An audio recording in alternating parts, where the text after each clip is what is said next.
लोकसभा में नेता प्रतिपक्ष राहुल गांधी ने हाल ही में कोलंबिया की प्रतिष्ठित EIA यूनिवर्सिटी में दिए गए अपने भाषण में भारत के वर्तमान लोकतंत्र, आर्थिक ढांचे और वैश्विक शक्ति समीकरणों को लेकर गंभीर चिंताएं व्यक्त की। उन्होंने स्पष्ट शब्दों में कहा कि जिस तरह से विश्व में ऊर्जा, तकनीक और सत्ता के केंद्र बदल रही हैं, उसके बीच भारत की आंतरिक नीतियों और लोकतांत्रिक मूल्यों पर हो रहे हमले देश को कमजोर बना सकते हैं। राहुल गांधी ने कहा कि मौजूदा समय में अमेरिका और चीन के बीच जो असली प्रतिस्पर्धा चल रही है, वो केवल भू राजनीतिक प्रभुत्व की नहीं बल्कि ये तय करने की है कि आने वाले युग में वैश्विक शक्ति के नए केंद्र को कौन नियंत्रित करेगा।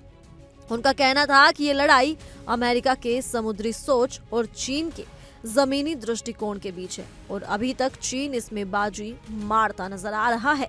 उन्होंने ऊर्जा के ऐतिहासिक परिवर्तन का भी विस्तार से विश्लेषण किया और बताया कि कैसे अतीत में ब्रिटिश साम्राज्य ने कोयले पर आधारित ऊर्जा संसाधनों पर नियंत्रण कर औद्योगिक क्रांति को जन्म दिया। इसके बाद अमेरिका ने पेट्रोल और दहन इंजन तकनीकों में अग्रणी बनकर 20वीं सदी की महाशक्ति के रूप में अपनी स्थिति मजबूत की। आज वही दुनिया अब इलेक्ट्रिक बैटरी और इलेक्ट्रिक मोटर्स की ओर बढ़ रही है और आने वाली महाशक्ति वही होगी जो इस नई ऊर्जा क्रांति की कमान संभाल लेगी। उन्होंने जोर देकर कहा कि भारत के लिए ये एक बड़ा अवसर भी है और एक चुनौती भी, लेकिन ये तभी संभव होगा जब देश के अंदर लोकतंत्र, संवाद और समावेशी विकास को संरक्षण दिया जाए। राहुल गांधी ने भारत के लोकतंत्र की गिरती हालत पर विशेष रूप से चिंता व्यक्त की। उनका कहना था कि भारत की सबसे बड़ी शक्ति उसकी विविधता है। यहाँ विभिन्न धर्म, भाषाएं, संस्कृतियां और समुदाय एक साथ मिलकर देश की आत्मा को परिभाषित करते हैं।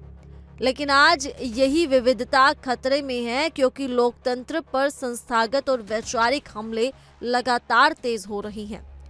उन्होंने इसे भारत के लिए एक अंदरूनी संकट बताया जो बाहरी खतरों से भी अधिक गंभीर है।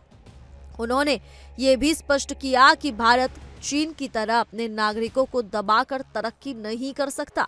चीन की केंद्रीकृत और अधिनायकवादी शासन व्यवस्था उसे त्वरित निर्णय और बड़े पैमाने पर नियंत्रण की क्षमता देती है, लेकिन भारत की ताकत उसके विकेंद्रित और लोकतांत्रिक चरित्र में निहित है।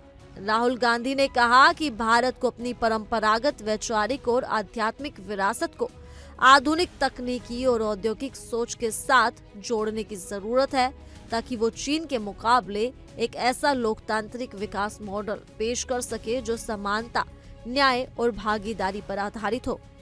आर्थिक मोर्चे पर राहुल गांधी ने भारत की सेवा आधारित अर्थव्यवस्था की आलोचना करते हुए कहा कि देश में GDP बढ़ रही है, लेकिन रोजगार के अवसर उसी अनुपात में नहीं बढ़ पा रहे हैं।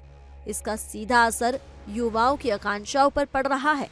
उन्होंने अमेरिका का उदाहरण देते हुए कहा कि कैसे वहां विनिर्माण क्षेत्र में नौकरियों के कम होने के कारण एक बड़ा वर्ग डोनाल्ड ट्रंप जैसे नेताओं की ओर आकर्षित हुआ।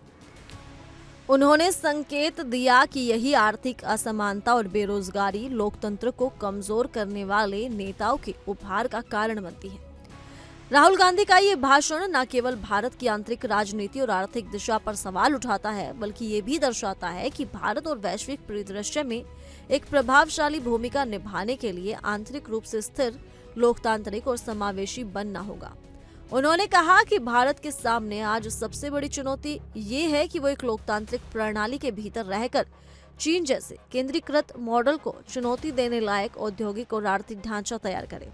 इसके लिए भारत को केवल आर्थिक नीतियों में नहीं बल्कि राजनीतिक और सामाजिक दृष्टिकोण में भी दूरदर्शिता दिखानी होगी।